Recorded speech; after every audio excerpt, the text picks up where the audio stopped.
Welcome to MRE Uncut, where we'll give you real and practical insights into the real estate scene in Melbourne. We'll discuss what's happening in the industry, all backed by MRE's history of over 30 years in the game. With that said, let's jump into this week's episode of MRE Uncut. Hi, my name's Stephen Fitzsimon from Melbourne Real Estate. Welcome back to another episode of MRE Uncut. Today I'm joined by Mr. Jason Kloszynski, back from a massive holiday overseas. Jason's from Finance Source, so he does a lot of the mortgage broking that we come into, including my own stuff.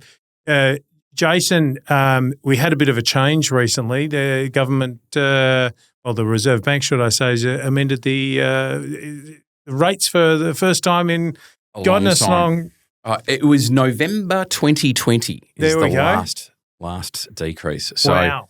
I'll sing it on behalf of everyone. Hallelujah. Yes. We're all waiting for everybody's been waiting and everybody's thankful for it. Have you seen anybody feeling it? Yes. So long story short, myself included, we all expected rate decreases last year. Yep. If you talk to any bank, any economic forecaster, we're all thinking 2 or 3 rate decreases last year. Yep. Didn't happen. Yep. Primarily because inflation was still going nuts. And so the RBA have held out for quite a period of time relative to the rest of the world. Yes. And so it's it's worth celebrating right now. Right. Okay. So then we're looking into the future, and from what I've read, they're looking at more rate drops this year. Yep. Some are saying sort of like a full percentage point by next year, this type of thing. So it's just fantastic for our loosening the belts a little bit, that type of thing, and that's going to encourage lending. Yes and no. There's still an element of conservatism, right? So yes, probably to your first point, there are still expectations of another 2, 3, maybe 4 rate decreases. Is that this year? Is it over the next 12 to 18 months? That question still kind of floats. If I take a conservative approach or my clients are asking me, I'd be banking on probably 2 more rate decreases this year, possibly the next one as early as May, depending on who you listen to. But we should see at least 2 rate decreases to go this year. Is it sparking more property sales? Probably, but it depends on where you are. So over the last year, other than Victoria, the majority of Australia has actually seen property price growth, whereas in Victoria, we've either seen flatlining or even pulling back, depending on location, depending on property type. Yep. So if I crystal ball, I actually think this year we will see the Victorian property market starting to increase again. You have a look at auction listings over the last month since RBA have moved. There's definitely been an uptick. Even clearance rates are starting to improve in Victoria. I think the weekend was mid-60s, maybe even high 60s, which says the market's strengthening again. Yeah. But you've got to be careful that it's not short-lived. Yeah. And like, the thing that we've been trying to work with buyers and vendors together, if there's a price drop, will that just mean that there's going to be a bunch of people who have been waiting to sell who just go, okay, I'm going to sell, and then supply hits the market, and that's not great? Yeah, I think in general, supply's always been there, and depending on who you talk to, and you guys might be closer to that than me, is we're always hearing about properties that are off market but are wanting to be listed, and agents saying, look, we actually don't want to flood the market in a particular postcode location to maybe accelerate price drops. Whereas now with a rate decrease, that should mean confidence returns to buyers, and therefore some of that supply will get picked up. So I still think that there's an adjustment period before we say, hey, the market's going gangbusters here. The thing that I look at, and I find this sort of challenging, is that Melbourne's always been the number 2 city to Sydney, and now all of a sudden we're miles behind. Yeah. Yep. So Queensland and WA, we've seen it as a business, has really rocketed along over the last 12, 18 months. There's been this view that property's been, undervalued for quite a period of time relative to the rest of the country. Yeah. I'd probably argue that, depending on suburban location, a lot of that has really gone through the roof. You're talking double-digit growth, and it's probably peaked. Yeah. So, Adelaide fascinates me. Yeah, again, I mean, you can always get caught up in stats. Double-digit growth sounds super amazing, but they're coming off much lower bases than I get that, but elsewhere. who wants to live in Adelaide? Oh, well, a number of people. Yeah, I think there's like 2 football teams and their families. But no, I mean it. I mean, like, I don't want to be brutal, but you're not going to see, you don't see the major sporting events there. Yep. You don't see the bands going there when they come to Australia. So you don't like the go-to to some of these places like Perth. I love Perth if you go there during the day because at 9 o'clock everything's shut.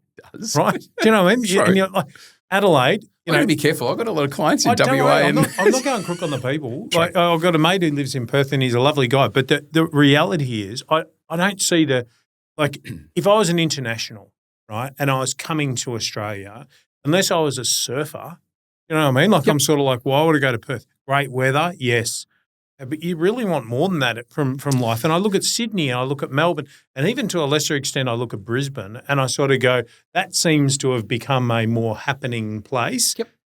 But I look at Adelaide and I look at Perth and I'm less caught up in the hype as to where they are. So I look at their prices and that's why the double-digit growth it sort of brings me back. I'm fascinated by where that sits. I think that's sort of and you're probably closer to those numbers than I am, but it's always this argument around apartments, units, houses as an example.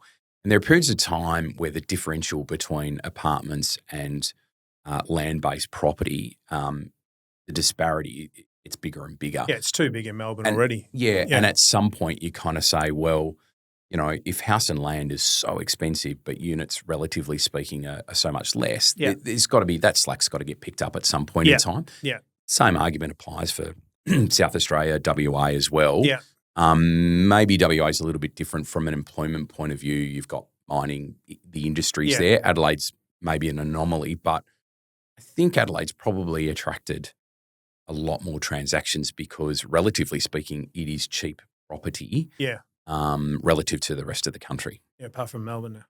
Well, yeah, not now, but again, I think that's going to change. That's probably a bit of a hiccup, and I know you guys have spoken about that in the last podcast. Yeah, I think this is the point, though. This is we sort of sit there and we say to our clients all the time, right, the government's making it harder and harder and harder and harder to hold an investment property, right? It's just nuts. Yep. Right? Now they're turning off the tap next week, 2 weeks away, something coming up soon, 1st of April.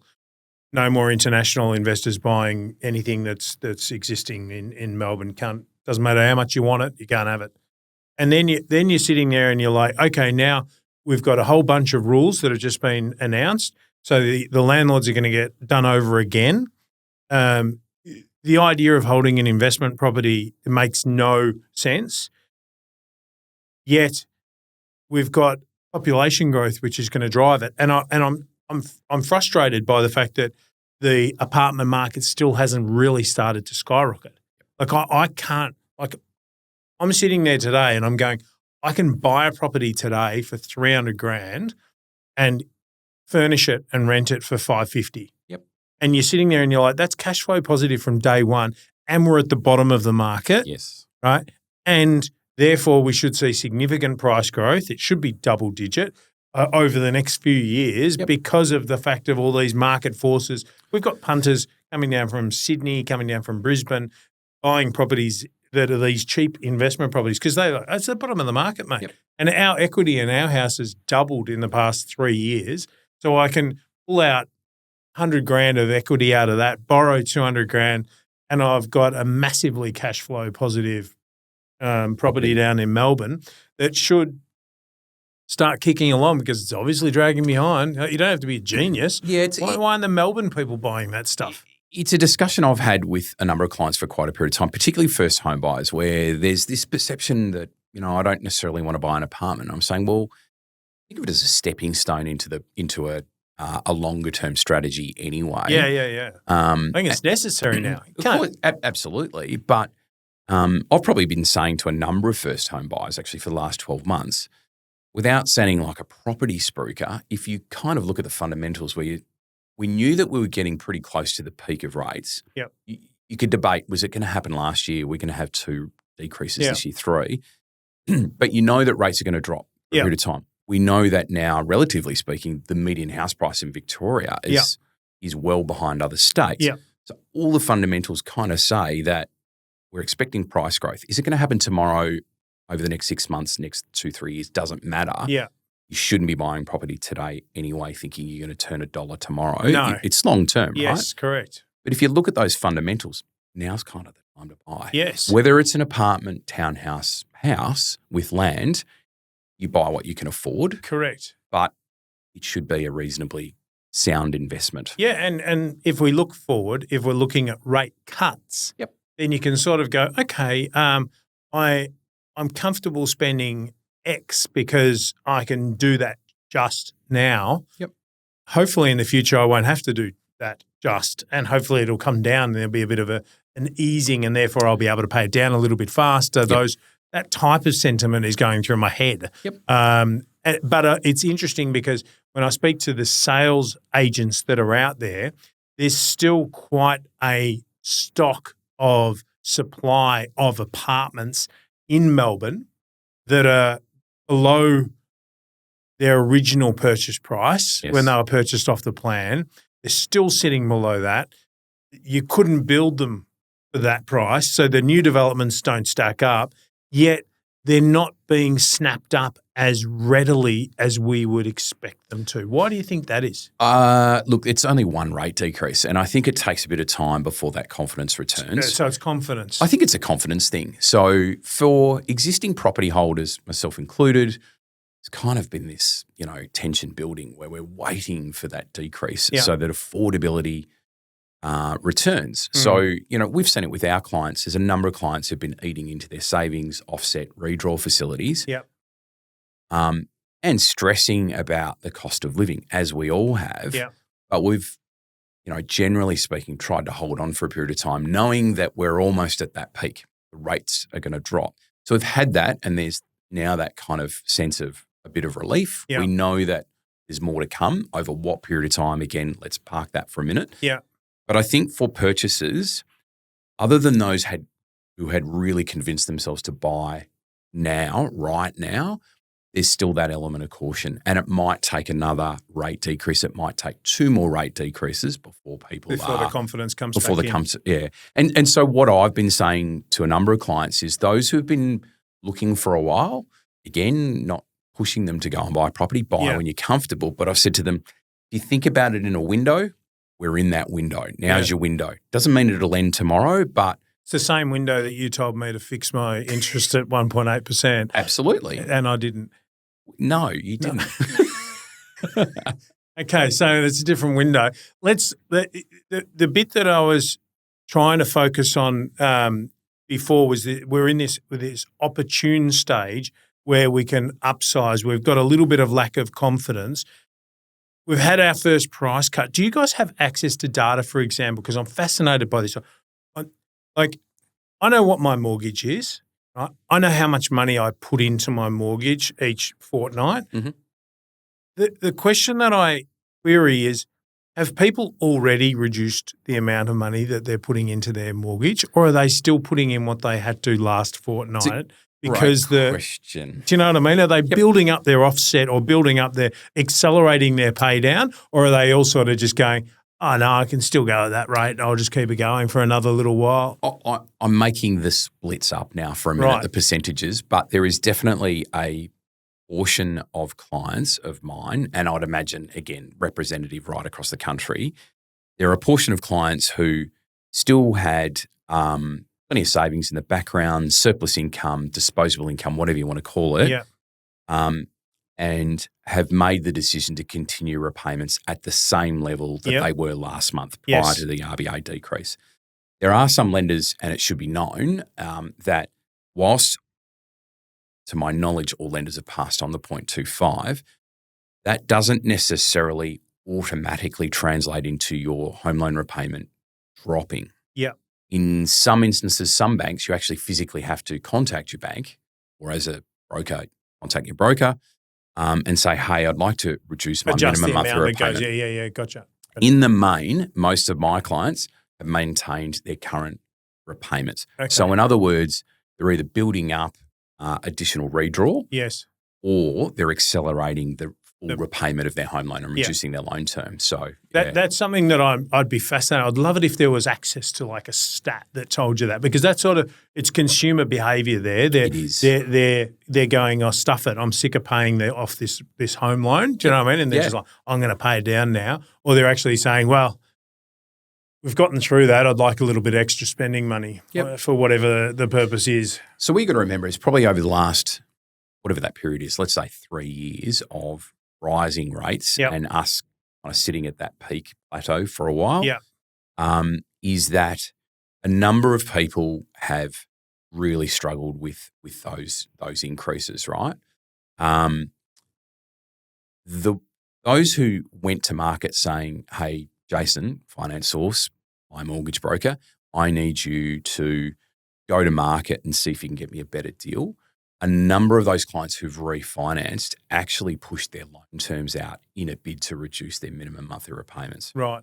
So they might have had, let's say, 26 years left on their home loan and said, look, actually it's great. I can save myself 0.2% on the home loan by switching from bank A to bank B.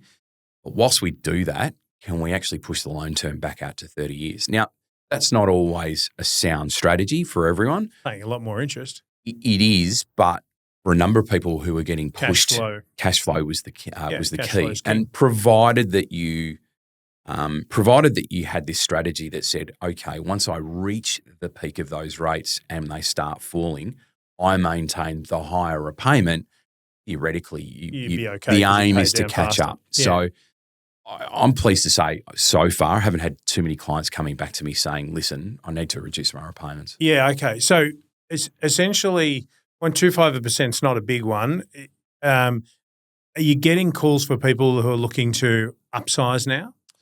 Not yet. Again, I think that's the confidence thing. So I'm probably seeing inquiries definitely gone through the roof. Really? So we're seeing as a business, again, I'm a small business owner, but as a business, I've definitely seen inquiry rise pretty significantly. Yep. It's literally like everyone's sort of been hovering in this drone waiting for the green button to be pushed by the RBA. They've woken up. And then they've contacted us, right? We can even see it in credit queues at banks. So let's go back 6 months ago. I could put a loan application up to a number of lenders and have it turned around within 3-4 business days. Right.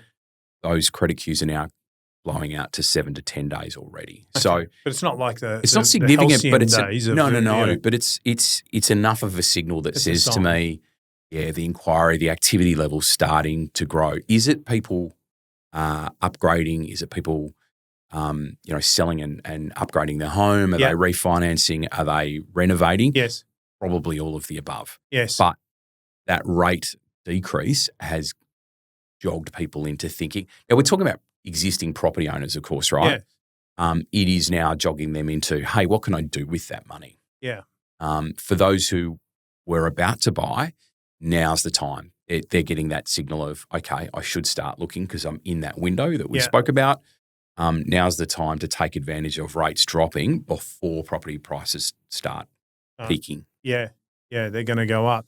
Are you seeing, like, what's that ratio investor versus owner-occupier? Are you seeing any movement on that? I was speaking to one of the REA, big guns yesterday, and he was saying that their data is showing an uptick in investor loans. Are you seeing that? I've probably seen that already for the last 12 to 18 months, but not in Victoria. So WA in particular, I was getting a lot of inquiry on investment purchases. Yeah.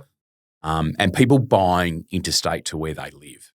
Okay. Interesting. Well, WA doesn't have any of the Labor government rental rules. No, it's interesting. And people are buying investment properties, increasing the volume of affordable housing that people can rent. But also, it was kind of recognised that the you think they'd do that here? Wow, who would have thought? Yeah. I mean, the entry price is relatively cheaper.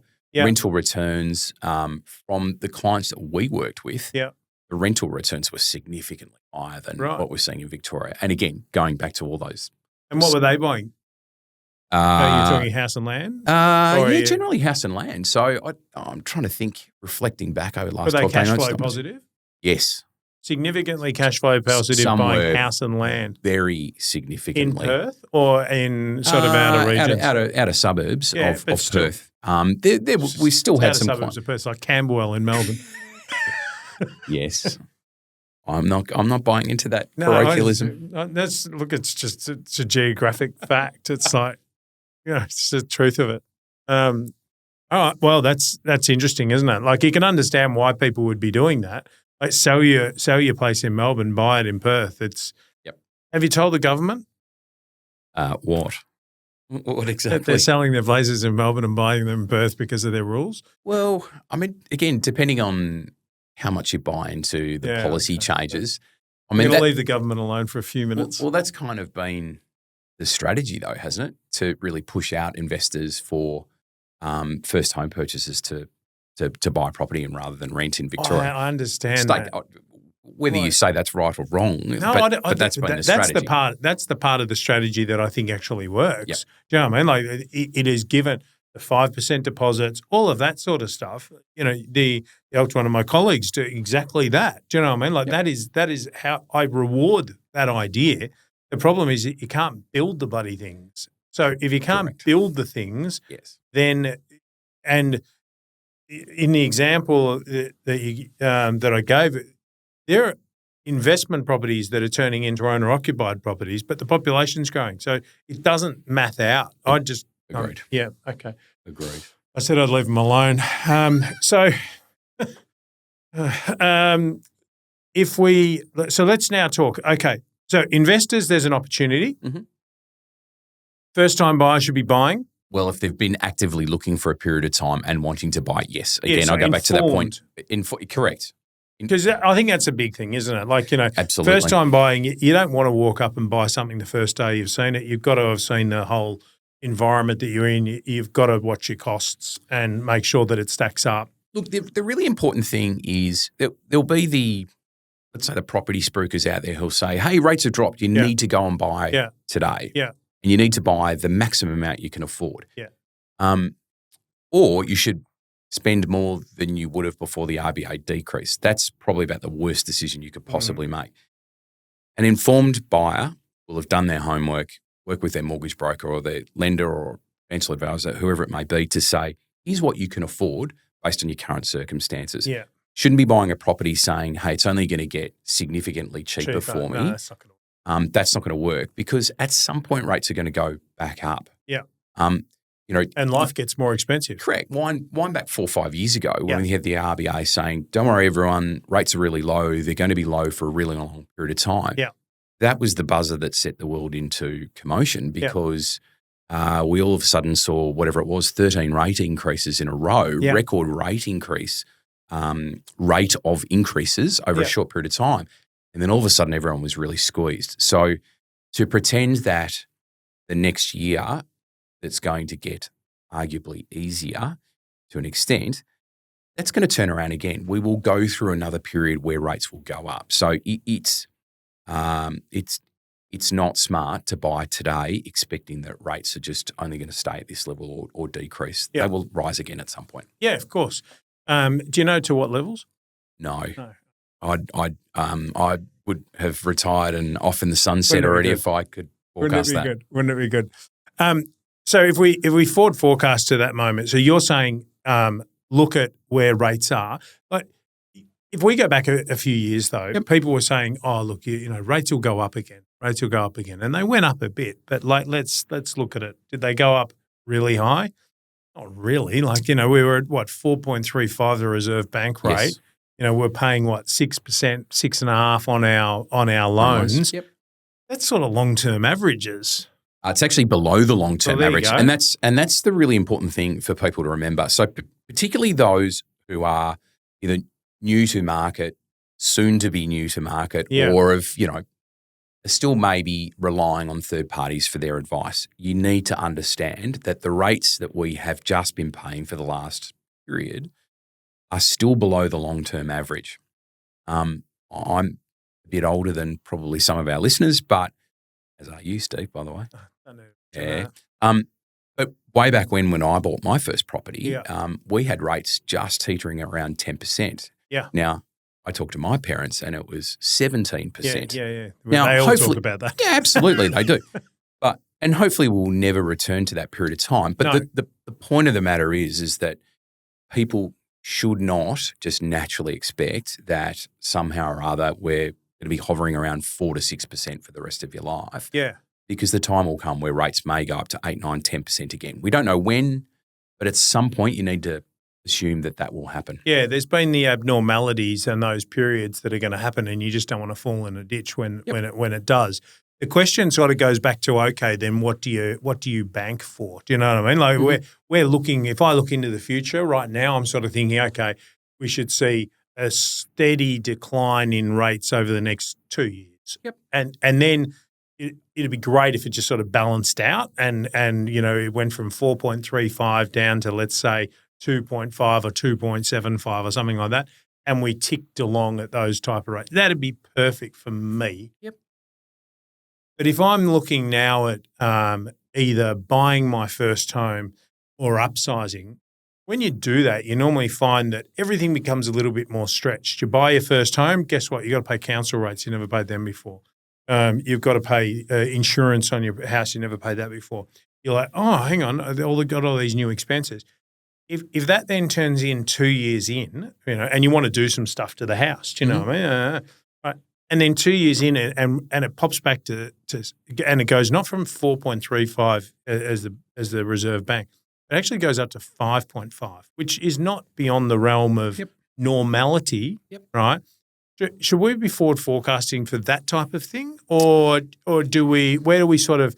What's the cutoff? Where do you hedge your bets to? So traditionally in Australia, of course, we normally go for variable rates as clients.